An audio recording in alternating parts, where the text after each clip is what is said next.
सत्य समाचार, तटस्थ समाचार, समाज बदल्ने हाम्रो अभियान। नमस्कार, यो हो टाइम समाचार। म वीरेन्द्र सुरु गरौँ कोरोनाका 2 जना संक्रमित सम्बन्धी प्रसङ्गबाट। देशभर पछिल्लो समय 1604 जनामा कोरोना परीक्षण गर्दा थप 2 जनामा संक्रमणको पुष्टि भएको छ। स्वास्थ्य तथा जनसङ्ख्या मन्त्रालयका अनुसार यो समयमा 10 जना कोरोना मुक्त भएका छन्। संक्रमणका कारण कुनै पनि संक्रमितको मृत्यु भएको छैन भने हालसम्म संक्रमणबाट 12,019 जनाको मृत्यु भएको तथ्याङ्कमा उल्लेख छ। हाल 17 जना सक्रिय संक्रमित रहेको मन्त्रालयले जनाएको छ। मधेसी आयोगले थारू र मुस्लिमलाई मधेसी समुदायको सूचीबाट हटाउने निर्णय गरेको छ।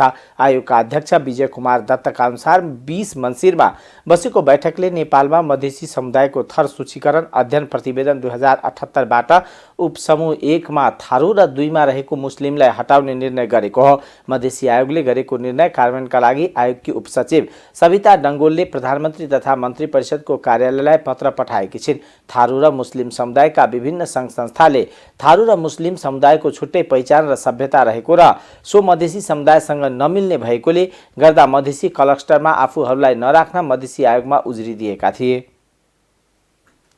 धनुषाबाट स्रोत नखुलेको 24 लाख भन्दा बढी रकमसहित 1 जना पक्राउ परेका छन्। पक्राउ पर्नेमा भारतको बिहार राज्य मधुबनी जिल्ला मङ्गपट्टी एक मन्दिर बिसौल बस्ने 23 वर्षीय उमेश कुमार रहेको सशस्त्र प्रहरी धनुषाले जनाएको छ। धनुषाको विदेश नगरपालिका 9 इटहरवा स्थित सीमा इलाकामा सशस्त्र प्रहरीको टोलीले भारतबाट अवैध रूपमा नेपालतर्फ आउँदै गरेको प्रदेश 202005 प 5798 नम्बरको मोटरसाइकल ट्याङ्कीभित्र लुकाई छिपाई राखेको 24,17,000 बरामद भएको हो। त्यस्तै सशस्त्रले मोटरसाइकलको 2 लाख मूल्याङ्कन गरी रुपैयाँ र पक्राउ परेका युवालाई भन्सार कार्यालय जनकपुर धाममा बुझाएको सशस्त्र प्रहरीले जनाएको छ।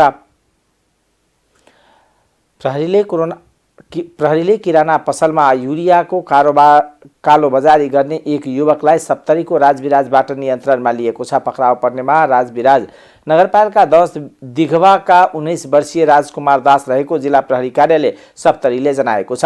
दिघवा स्थित दासले सञ्चालन गरेको किराना पसलमा युरिया मल खाद सरकारले निर्धारणको मूल्यभन्दा बढी मूल्यमा लुकाई छिपाई भण्डारण गरी बिक्री वितरण गर्दै आइरहेको सूचनाको आधारमा प्रहरी टोलीले नेपाल सरकारबाट अनुदानित रासायनिक मल अंकित खेती शक्ति मल लेखिएको मल बरामद गरेको प्रहरी प्रवक्ता डीएसपी नरेश कुमार सिंहले जानकारी दिनुभयो। बोरा 50 केजी को दरले रहेको 35 बोरा मलसहित दासलाई नियन्त्रणमा लिएर कालोबजारी अन्तर्गत मुद्दा दर्ता गरी मुद्दा हेर्ने अधिकारी जिल्ला प्रशासन कार्यालय सप्तरीमा उपस्थित गराई 7 दिनको म्यादले थप अनुसन्धान भइरहेको सप्तरी प्रहरीले जनाएको छ। पर्सा जिल्लाको ठोरी गाउँपालिका 3 को टुटे खोला इलाकाबाट सशस्त्र प्रहरीले ठूलो मात्रामा लागु पदार्थ गाजासहित एक ट्रक नियन्त्रणमा लिएको छ। सशस्त्र प्रहरी बल नेपाल नम्बर 2 छिन्मस्ता बाहिनी मुख्यालय महोत्तरीको विशेष सूचनाको आधारमा बीओपी ठोरीले हिजो करिब 363 किलो गाँजा बोकेको ट्रक नियन्त्रणमा लिएको मकवानपुर हेटौडाबाट पर्सा को विजय बस्तीतर्फ जाँदै गरेको नाचार्खा 6555 नम्बरको ट्रक नियन्त्रणमा लिएको प्रहरीले जनाएको छ। प्रहरीका अनुसार ट्रकमा फल्स बटन प्रयोग गरेर 22 वटा कार्टुन प्याक गरी लैजाँदै गरेको अवस्थामा गाँजा र ट्रक नियन्त्रणमा लिएको हो। ट्रकका चालक भने प्रहरीलाई देख्न साथ ट्रक त्यही ठाउँमा छाडेर फरार भएको प्रहरीले जनाएको छ। बरामद गाँजा तथा ट्रकलाई आवश्यक कारबाहीका लागि इलाका प्रहरी कार्यालय ठोरीमा बुझाइएको छ। राष्ट्रिय सभाका अध्यक्ष गणेश प्रसाद तिमल सिन्हाले संसद सचिवालयका कर्मचारीहरूको सेवा सुविधा बढाउने अवस्था नरहेको प्रश्न पार्नु भएको छ। संसद सचिवालयका कर्मचारीहरूले आफ्नो सेवा सुविधा वृद्धि गर्न माग गरिरहेको बेला अध्यक्ष तिमल सिन्हाले को यस्तो भनाई बाहिरिएको हो। संसद सेवा दिवसको अवसर पारेर मंगलबार काठमाडौँमा आयोजित एक कार्यक्रममा बोल्दै उहाँले मुलुकको आर्थिक अवस्था सुधार्नलाई संसद सचिवालयको लागि बजेट बढाउन नमिल्ने प्रश्न पार्नुभयो। अध्यक्ष तिमल सिन्हाले जनताको आर्थिक अवस्था कमजोर भएको बेला कर्मचारीहरूले आफ्नो सेवा सुविधा थप गर्न माग गर्न नहुनेतर्फ पनि सचेत गराउनुभयो। देशको आर्थिक अवस्थामा सुधार आएपछि ती विषयहरूलाई सम्बोधन गर्न जोड दिने उहाँले आश्वासन दिनुभयो। अध्यक्ष तिमल सिन्हाले सांसदहरूको सुविधा बढाउनु पर्ने विषय पनि उठान हुने गरेको उल्लेख गर्दै अहिले त्यो विषयमा ध्यान दिन नसकिने बताउनुभयो। र भोलि कहाँ जाने, यसमा के कमी रह्यो र कसरी जानुपर्छ भन्ने कुराहरू आउनु पर्थ्यो। धेरै कुरा त हामी गऱ्यौँ, तर जे विषयवस्तु राखेका छौँ त्यसमा ठ्याक्कै केन्द्रित भयौँ कि भएनौँ भन्ने कुरा हेर्नु। त्यसो भयो भने ऐना थाहा हुन्छ। हिजो मुकुन्दजी यहाँ सचिव हुँदाखेरि र आज अरू खड्काजी सचिव हुँदाखेरिको अवस्था हिजो के थियो, आज के थियो, हामीले के गऱ्यौँ, आजको चाहना के हो। हिजो तारानाथ राणाभाट सभामुख हुँदाखेरि संसद चलाउने र चल्ने र त्यो बेलाको र आज गणेश तिमीसँग यहाँ हुँदाखेरिको त्यो चल्ने चलाउनेमा के भइरहेछ भन्ने कुरा पनि त आउनु पर्यो। त्यस अनुसार अगाडि जाने होला नि त, गति त त्यो अनुसार अगाडि बढ्छ। समीक्षा त्यो ढङ्गले वस्तुनिष्ठ यसरी हुनु पर्यो।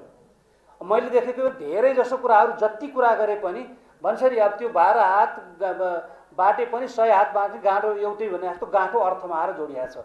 यहाँ धेरै ताली पनि अर्थले आएको छ। समस्या त्यहीँनिर छ है। यसकारण त्यो कुरामा पनि म भलिभाँति बुझ्दछु, सेवा गरेपछि मेवा चाहिन्छ, तर त्यो देशको परिस्थिति अवस्था अनुसार हुन्छ। म आउँदाखेरि जे अवस्था थियो संसद भित्र सचिवालयभित्र र सुधार गरेर कोसिस गरौँ भन्दा भन्दै केही समय प्रयत्न गर्दा गर्दै गयो। त्यसपछि कोभिड महामारी हो। आज त कुनै सुविधा बढाउँ भन्यो कि बालका खाल उठाल्ने अवस्था अझै त्यो छँदैछ। त्यसकारण कहीँ पनि यसलाई बढाएर अलिकति यसो गरौँ भन्दाखेरि अतिरिक्त काम गरेकोमा भत्ता बढी दिउँ, अलिकति बढाउँ, सुविधा बढाउँ भनौँ भने संसद अब आफैलाई सुविधा, जनता के भएको छन् यहाँ त यो ढङ्गको आइराखेको यो अवस्थामा अलिकति देशको आर्थिक अवस्था सुधार हुँदै जाँदा हाम्रा ती अपेक्षा पनि पुरा हुने हुन्। अन्यथा संसदमा धेरै गर्नुपर्ने, संसदको खर्च व्यवस्थापनको लागि, यसले राम्रो प्रभावकारी काम गर्नको लागि धेरै चिज छ।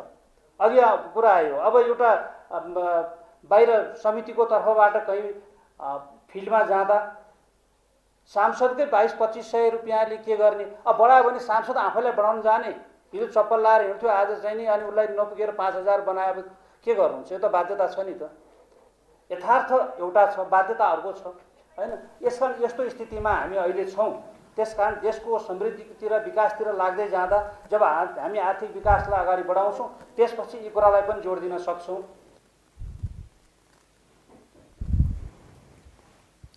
अध्यक्ष तिमल सिन्हाले संसदको काम कारबाहीबारे वस्तुनिष्ठ समीक्षा गर्दै अघि बढ्नुपर्ने आवश्यकता समेत औल्याउनुभयो। कार्यक्रममा बोल्दै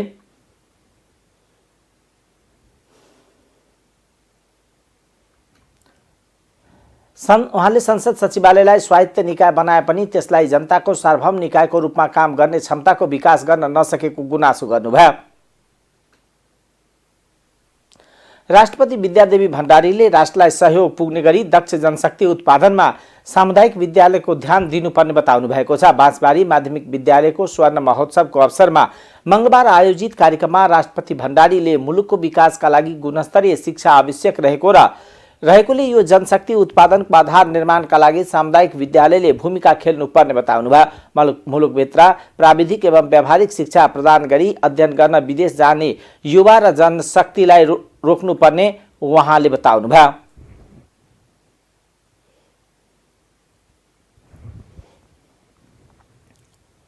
शैक्षिक पूर्वाधार विकासका निम्ति सङ्घीय तथा प्रदेश सरकार र स्थानीय तहले यथेष्ट ध्यान दिनु पर्दछ।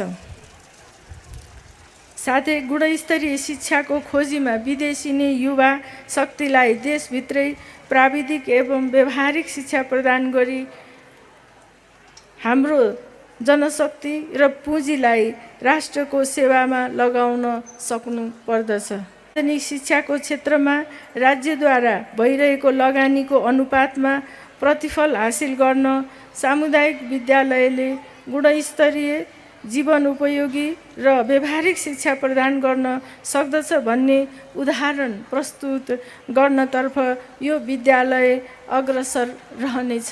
सामुदायिक विद्यालयको गुणस्तरमा सुधार ल्याउन अभिभावक, स्थानीय सरकार, विद्यालय व्यवस्थापन समिति, शिक्षक र विद्यार्थी सबैको सामूहिक प्रयास आवश्यक पर्दछ। राष्ट्रपति भण्डारीले केन्द्र, प्रदेश र स्थानीय तहले सामुदायिक विद्यालयको भौतिक तथा शैक्षिक पूर्वाधारमा ध्यान दिन जरुरी रहेको बताउनुभयो। नेपाली कांग्रेसका महामन्त्री गगन कुमार थापाले ऐन नियम बनाउने क्रममा दलहरू विभाजित बन्नु नहुने बताउनु भएको छ। मंगलबार प्रेस लैङ्गिक नीति सम्बन्धी एक कार्यक्रमलाई सम्बोधन गर्दै उहाँले संसदमा रहेका दलहरू नीति नियम निर्माणका बेलामा एक ठाउँमा उभिनुपर्ने बताउनुभयो। उहाँले आम नागरिकका समस्या समाधानका लागि नीति निर्माणको आवश्यकता रहेको भन्दै नीति नियम बनाउने कुरामा सबै राजनीतिक दलहरू समस्या समाधानका लागि गहन अध्ययन र अनुसन्धान गरी एकत्रित हुनुपर्नेमा जोड दिनुभयो। उहाँले सुरुवातबाट नै नीति निर्माणका लागि सम्बन्धित निकायहरूले राजनीतिक दल र सरकारलाई आवश्यक सुझाव र परामर्श दिन आवश्यक रहेको बताउनुभयो। उहाँले नेपालमा सुरुवाती चरणमा कुनै कुरा नराख्ने तर नीति निर्माणको अन्तिम बेलामा आएर विभिन्न तर्कहरू अघि सार्ने प्रवृत्तिका कारण कतिपय ऐन कानुनको संशोधन र निर्माण हुन नसकेको बताउनुभयो। महामन्त्री थापाले सरकारी पक्षलाई सबै क्षेत्रले आफ्नो तर्फबाट समस्या समाधानका लागि हुन सक्ने सम्भावित कुराको जानकारी समय समयमा गराइरहने हो भने नीति निर्माणकर्ताले पनि सोही अनुसारको निर्माण कुरामा आफ्नो धारणाहरू थप सशक्त र गम्भीरताका साथ उठान गर्न सक्ने बताउनुभयो। पुरानो कानुनहरू अड्केको ठाउँमा कतिपय कुरालाई सच्याउनु पर्ने होला, कतिपय कुराहरू बृहत्तर छलफल गर्नुपर्ने होला, कतिपय कुराहरू बुझाइ गलत भयो होला, हाम्रो पक्षबाट भयो होला, अर्को पक्षबाट भयो होला, खुला छलफल बहस गरेर यो पटक हामीलाई टुङ्ग्याउनु पर्नेछ। यो टुङ्ग्याउँदै गर्दाखेरि आजकै यही विषयलाई राखेर हेरौँ, मलाई लागेको हामीले हेल्थमा भनेको जस्तै तीनटा कुरामा हामीले हेर्नुपर्छ। एउटा प्रिभेन्सनमै हो, एउटा प्रमोसनमै हो, एउटा क्युरेटिभ नै हो। प्रिभेन्सन अर्थात् प्रतिरोधात्मक, जसरी हामी रोगका बारेमा कुरा गरेको जस्तै आज अघि नै जस्तो डाक्टर समीक्षाले जुन कुरा भन्नुभयो जस्तो मोनिटरिङको कुरा, हामीले जेन्डर सेन्सिटिभ मोनिटरिङलाई लाइसेन्ससँग कसरी टाइप गर्ने। तपाईको मिडिया हाउसले जेन्डर सेन्सिटिभ मोनिटरिङ गरेको हुनैपर्छ। लाइसेन्स रिन्यू गर्ने बेलामा तपाईँ इन्टरनलै गर्नुहोस्, तर त्यसको आधारमा रिभ्यू गरेको डकुमेन्ट पेश गर्नुपर्छ भनेर मात्र भन्यो भनेदेखि भनेछ। जस्तो युट्युबबाट कसैले पनि आज जुन एक्जाम्पल्सहरू राखेर हामीले भन्यौँ, मान्छेको डिग्निटीमा नै प्रहार गर्ने गरिकन काम गर्यो भने अब त्यो काम गर्नु हुँदैन भन्ने थाहा पाउँदा नियम कानुनको व्यवस्था हुँदै पनि गर्यो भनिसके पछाडि चाहिँ त्यस्तो गरेको कामलाई त्यहाँ दण्डित गर्ने कुरा आयो। त्यो उपचारात्मक कुरा भयो। मलाई लागेको प्रेस काउन्सिलले हेरोस्, पहिला हामीले ओभरअल हाम्रो आफ्नो प्रेस फ्रिडमको कुरा पनि छ, यसको ड्युटीको कुरा पनि राखेर हेरिसक्यो। अब बल्ल हामी कहाँ आउँछौँ भने त्यसको के पक्षलाई निर्देशिकामा राख्ने। तपाईँहरूको निर्देशिका मैले यहाँ बसेर हेरेँ, अहिले सबै कुरा पढेँ। यो यसमा अघि छुटेको कुरा थुप्रै आइसकेको छ। यसको शीर्षकदेखि अघि नै सुविधाजीले पनि भन्नुभयो, यसको शीर्षकदेखि धेरै कुरामा सुधार गर्ने कुरा छ। मलाई लागेको चाहिँ त्यो त्यसमा खालि थप्न मात्र खोजेको। अब निर्देशिकाभित्र जुन कुरा हामी निर्देशिकामा आयौँ, निर्देशिकाको पनि आफ्नो सीमा हुन्छ। फेरि सबै कुरा निर्देशिकाले गर्दैन, केही ऐनले गर्छ, केही नियमले गर्छ, कि हामी निर्देशिका बन्नेको निश्चित छोटो सानो उद्देश्य हुन्छ। अब यसमा तपाईँले निर्देशिकाभित्र डुजको एउटा लिस्ट बनाउनु भएको छ, एउटा चाहिँ डन्टको लिस्ट बनाउनु भएको छ, एकदम ठिक छ।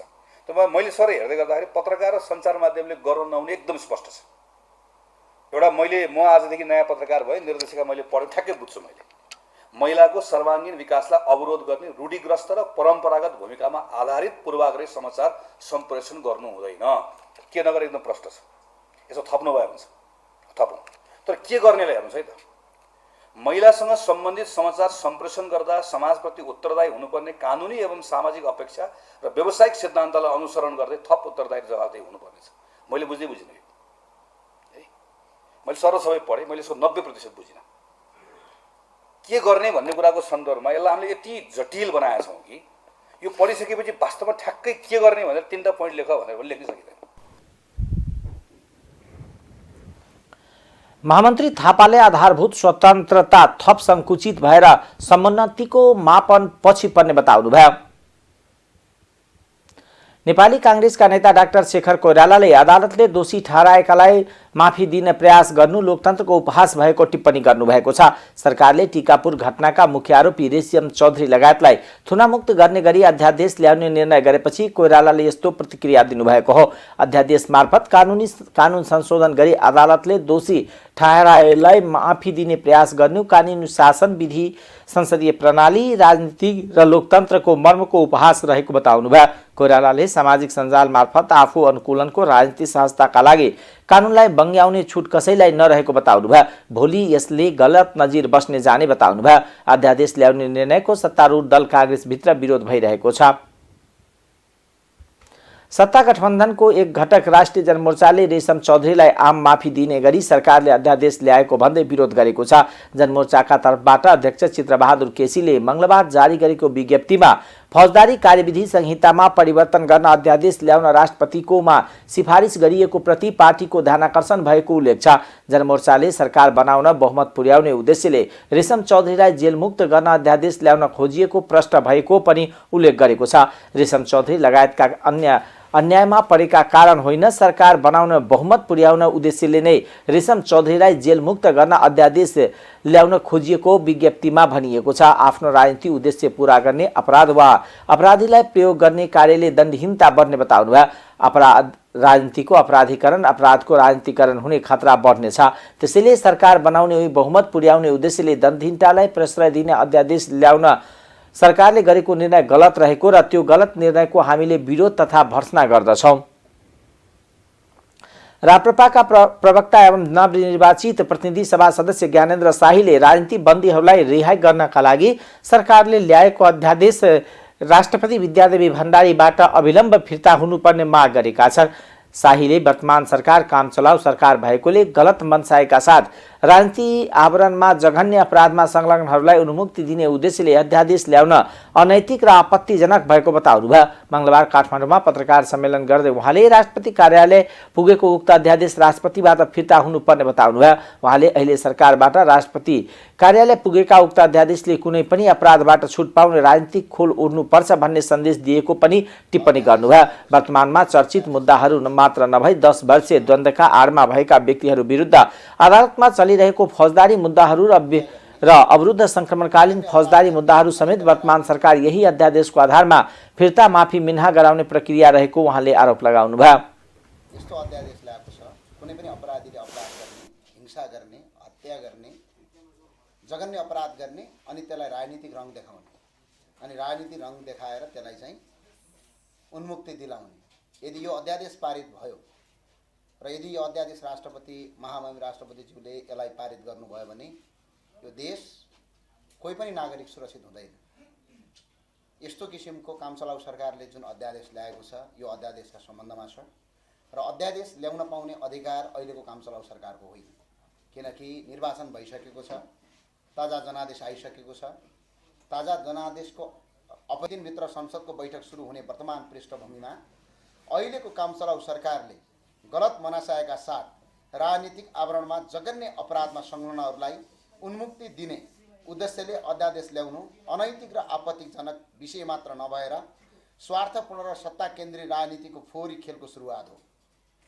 न्याय सिद्ध्याउने मानवाधिकार विरोधी अध्यादेश प्रजातन्त्रमा अनुहार होइन प्रणाली हो भन्ने मान्यता विपरीत वर्तमान कामचलाउ सरकारले बेमौसम तथा विश्व मानवाधिकार दिवसको सेरोफेरोमा मुलुकी फौजदारी कार्यविधि संहिता 2074 को दफा 116 मा भएका फौजदारी मुद्दा फिर्ता सम्बन्धमा कार्यविधिको उपदफा 18 पछि यस दफामा जुनसुकै कुरा लेखिएको भए तापनि नेपाल सरकार बादी भई दायर भएका मुद्दा फिर्ता लिने गरी सहमति भएको रहेछ र त्यस्तो सम्झौता बमोजिम त्यस्ता राजनीतिक दल वा समूहका नेता तथा कार्यकर्ताका विरुद्धमा नेपाल सरकार बादी भई चलाइएका मुद्दा जुनसुकै तहको अदालतमा विचाराधीन रहेको भए तापनि फिर्ता लिने बाधा पर्ने छैन भन्दै उपदफा 9 मा थप गरी राष्ट्रपति सक्षम लालमोहरका लागि पेश गरेको मुद्दामा दण्डहीनताको पक्ष पोषण गरिरहन्छन् र पीडितको अधिकार र न्यायप्रति कहिल्यै पनि सकारात्मक छैनन् भन्ने यसले सन्देश दिन्छ। र साथसाथै सरकार संविधान निर्वाचित भइसकेका छौँ। समानुपातिक तर्फका 110 जना निर्वाचित हुने प्रक्रिया पूरा भइसकेको छ।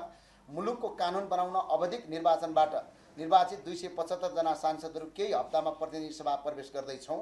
प्रजातान्त्रिक आधारभूत प्रबन्ध भनेकै जनताले आफ्ना लागि आफै कानुन बनाउने हो। आफैले कानुन बनाउने त्यो सार्वभौम अधिकारको प्रयोग जनताले आफ्ना प्रतिनिधि मार्फत गर्छन्। जनताका निर्वाचित प्रतिनिधिहरूले जनताका लागि काम गर्ने सरकार चुन्छन् र त्यो सरकार वा आम नागरिकलाई बाँध्ने कानुन बनाउँछन्। त्यो कानुनभन्दा माथि कोही हुँदैन र भएको छ प्रजातान्त्रिक मूल्य मान्यता र विधिको शासनमाथि धज्जी उडाउँदै काम चलाउ सरकारले ल्याएको अध्यादेश राष्ट्रपति उहाँले अहिलेको यो अध्यादेश पारित भए इटा भट्टामा जिउँदै मान्छे जलाउने आफ्नो अफ्ताफालम पनि छुट्ने बताउनुभयो। आफूले जनप्रतिनिधिको नाताले यो अध्यादेश देश र जनताको हितमा नभएको भन्दै विरोध गरेको शाहीको भनाइ छ। सर्वोच्च अदालतको बार एसोसिएसनले सरकारले गम्भीर प्रकृतिका फौजदारी मुद्दा फिर्ता लिने उद्देश्यले मुलुकी फौजदारी कार्यविधि संशोधन गर्न अध्यादेश ल्याउन लागेको भन्दै आपत्ति जनाएको छ।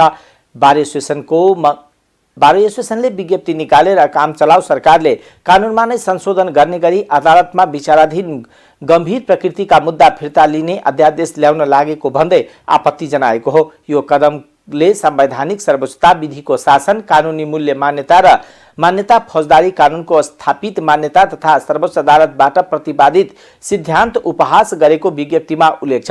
काम चलाउ सरकारले ताजा जनादेश र आफ्नो कानुनी हैसियतको समेत ख्याल नगरी यो निर्णय फिर्ता लिन समेत बार एसोसिएसनले आग्रह गरेको छ। नागरिक उन्मुक्ति पार्टीका नेता रेशम चौधरीलाई रिहा गर्न सरकारले अध्यादेश ल्याउन लागेको भन्दै नेकपा एमाले सम्बद्ध विद्यार्थी संगठन अनेरा सौवीले काठमाडौँमा विरोध प्रदर्शन गरेको छ। मंगलबार बिहान त्रिचन्द्र क्याम्पस अगाडि अनेरा सौवीले विरोध प्रदर्शन गरेको हो। प्रदर्शनमा सहभागी विद्यार्थीहरूले राजनीति अपराधीकरण र अपराधको राजनीतिकरण गर्न बन्द गर्नुपर्ने लगायतका नारा लेखिएको प्ले कार्ड बोकेका थिए। घण्टाघर अगाडि आयोजित कोनसभामा बोल्नेहरूले अपराधीहरूलाई छुटाउन अध्यादेशको सहारा लिन खोजेको भन्दै सरकारको आलोचना गरेका थिए।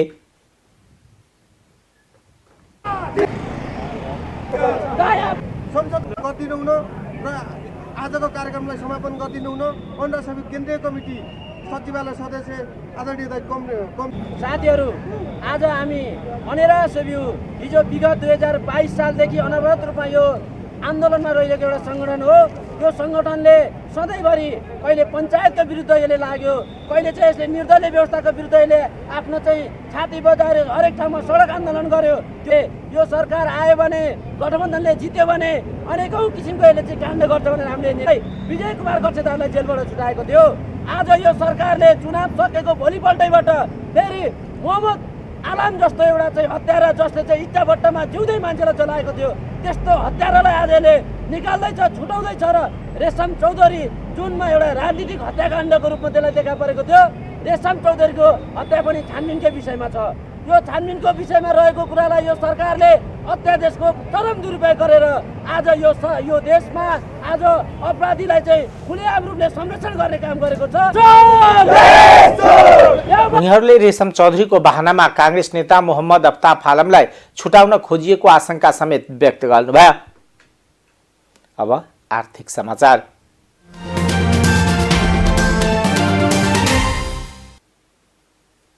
काठमाडौँ उपत्यका बाहिरका ठूला शहरहरूमा पनि बिजुली तारहरू अब भूमिगत गरिने भएको छ।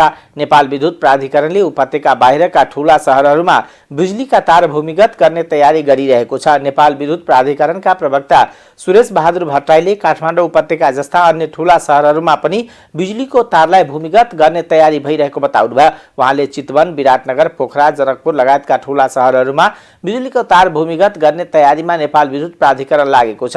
यसका लागि आवश्यक गृह कार्य गरिरहेका छौं। फाइनेन्सियल मोडालिटी समेत तयार गरिएको छ। त्यस्तै उहाँले चाँडै नै ठूला शहरहरूमा बिजुलीको तार भूमिगत गरिने बताउनुभयो। काठमाडौँमा भइरहेको जसरी सुस्त गतिमा काम गर्नु हुँदैन भनेर नयाँ ढंगले कसरी काम सुरु गर्ने भन्ने बारे समेत प्राधिकरणले गृह कार्य गरिरहेको उहाँले जानकारी दिनुभयो। प्राधिकरणले काठमाडौँ उपत्यकामा विद्युत प्रणाली भरपर्दो बनाउने भन्दै सुरु गरेको बिजुलीको तार भूमिगत बनाउने काम सुस्त गतिमा भइरहेको छ। पूर्व प्रधानमन्त्री केपी शर्मा ओलीले 3 वर्ष अघि महाराजगञ्ज क्षेत्रबाट विद्युतीय तारलाई भूमिगत बनाउने कामको शुभारम्भ गरेका थिए। काम सुस्त भइरहेको बारे आफ्नो तर्क राख्दै प्रवक्ता भट्टराईले यो बिस्तारै हुने काम हो, सोचे जस्तो रफ्तारमा बिजुलीको तार भूमिगत गर्न सकिँदैन। सडक विभाग लगायतका सम्बन्धित क्षेत्रसँग अनुमति लिनुपर्ने हुन्छ। सडक, ढल, फुटपाथ एरिया सबै जसो व्यस्त हुन्छ, त्यहाँ निरन्तर काम गर्ने वातावरण पनि हुँदैन। यसले गर्दा पनि काम सुस्त हुने गर्छ। महाराजगञ्ज केन्द्र वितरण केन्द्र अन्तर्गत बालुवाटार, पानीपोखरी, बुढा नीलकण्ठ, टोखा, गोङ्गबु, सामाखुसी, धापासी, वसुन्धरा, शिवपुरी, चुनखेल, सुकेधारा, धर्मथली, शिक्षण अस्पताल लगायतका स्थानहरूमा बिजुली तारको भूमिगत बनाउने काम सुरु भएको थियो। यस क्षेत्रमा अहिलेसम्म 60% काम सम्पन्न भएको प्रवक्ता भट्टराईले बताउनुभयो। यसबाहेक अन्य स्थानहरूमा समेत बिजुलीको तार भूमिगत बनाउने काम प्याकेज अनुसार भइरहेको प्रवक्ता भट्टराईले जानकारी जानकारी दिनुभयो। उहाँले धेरैजसो प्याकेजमा हामीले बिजुलीको तार भूमिगत गर्ने काम गरिरहेका छौँ। रत्न पार्क वितरण केन्द्र महाराजगञ्ज, कीर्तिपुर, बालाजु, पाटन, भक्तपुर लगायतका ठाउँमा यो काम भइरहेको छ।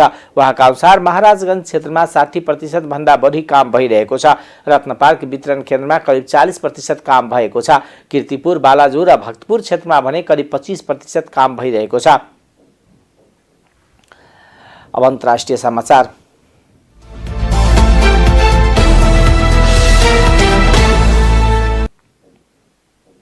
भारतको अरुणाचल प्रदेशमा पर्ने भारत चीन सीमा क्षेत्रमा दुवै देशको सैनिक बीच झडप भएको छ। सीमा क्षेत्र तावाङ याङसेमा शुक्रबार राति भएको झडपमा खबर मात्र बाहिरिएको भारतीय सञ्चार माध्यमले जनाएका छन्। झडपमा केही भारतीय सैनिक घाइते भएको समाचार भारतीय पत्रिका ट्रिब्युन इन्डियाले जनाएको छ। ट्रिब्युनले भारतीय सेनाले उच्च स्रोतलाई उद्धृत गरेर उल्लेख गरे अनुसार भारतको भूमिमा चिनिया सेना प्रवेश गरेपछि झडप भएको थियो। केही सैनिक घाइते भएपछि दुवै पक्षका ड्युटी कमान्डरले वार्ता गरेर समस्या समाधानको पहल गरेका थिए। भारतीय पक्षले केही चिनिया सैनिक पनि घाइते भएको दावी गरे पनि चीनले पुष्टि गरेको छैन। भारत र चीन बीचको सीमा क्षेत्रमा पटक पटक झडप र लडाईँ हुने गरेको छ। यसअघि 2020 को जुन महिनामा लद्दाखको गलवान उपत्यकामा भएको झडपमा 20 भारतीय सैनिक र केही चिनिया सैनिकको ज्यान गएको थियो। यसैबीच कांग्रेस नेता तथा राज्यसभा सांसद जयराम रमेशले मोदी सरकारले आफ्नो राजनीतिक छवि बचाउनको लागि सीमा क्षेत्रको झडप लुकाउन खोजेको र देशलाई खतरामा पारेको आरोप लगाउनु भएको छ। अस्ट्रेलियामा अज्ञात समूहसँग भएको झडपमा 2 प्रहरी अधिकारी सहित 6 जनाको मृत्यु भएको छ। बेपत्ता व्यक्तिको खोजीको लागि परिचालित प्रहरीमाथि अचानक एउटा समूहले गोली चलाएको थियो। क्वीन्सल्यान्डको ब्रिस्बेनबाट 270 किलोमिटर टाढा पर्ने विलियमबेला क्षेत्रमा बेपत्ता खोजीमा खटिएका प्रहरीमाथि आक्रमण भएको। मृत्यु हुनेमा 3 जना आक्रमणकारी रहेको र 1 जनाको परिचय नखुलेको अधिकारीहरूले जनाएका छन्। अर्का 1 जना व्यक्ति स्थानीय रहेको अनुमान गरिएको छ। क्वीन्सल्यान्ड प्रहरी आयुक्त क्याटरिना क्यालुले घटनालाई अकल्पनीय त्रासदी भएको बताउनु भएको छ। साथै उहाँले यो राज्यमा कयौं वर्षपछि यति ठूलो घटना भएको समेत उल्लेख गरेको छ।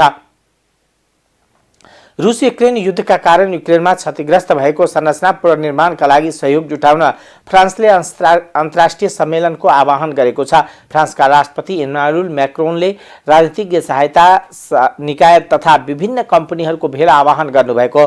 पेरिसमा हुन लागेको अन्तर्राष्ट्रिय दाता सम्मेलनले कियवलाई वित्तीय र उपकरण दुवैमा केही तत्काल सहायता प्रदान गर्ने उद्देश्यले राखेको द वाशिंगटन पोस्टले जनाएको छ। युक्रेनको समर्थनमा हुन लागेको यो अन्तर्राष्ट्रिय सम्मेलनले पूर्वाधार मर्मतका लागि आर्थिक तथा भौतिक सामग्री जुटाउन पहल गर्नेछ। यो सम्मेलनमा फ्रान्स तथा युक्रेनका शीर्ष नेताहरूले सम्बोधन गर्ने कार्यक्रम छ। फ्रान्सका राष्ट्रपति मैक्रोनले व्यक्तिगत रूपमा युक्रेनका राष्ट्रपति भ्लादिमिर जेलेन्स्कीले भिडियो मार्फत सम्बोधन गर्ने तयारी छ। फ्रान्सेली राष्ट्रपतिले युक्रेनलाई समर्थन गर्न सबै प्रयास गर्ने भाषा समेत गर्नुभएको छ। टाइम्स समाचार अहिलेको लागि यति नै। हेर्दै गर्नुहोला टाइम्स टेलिभिजन। नमस्कार।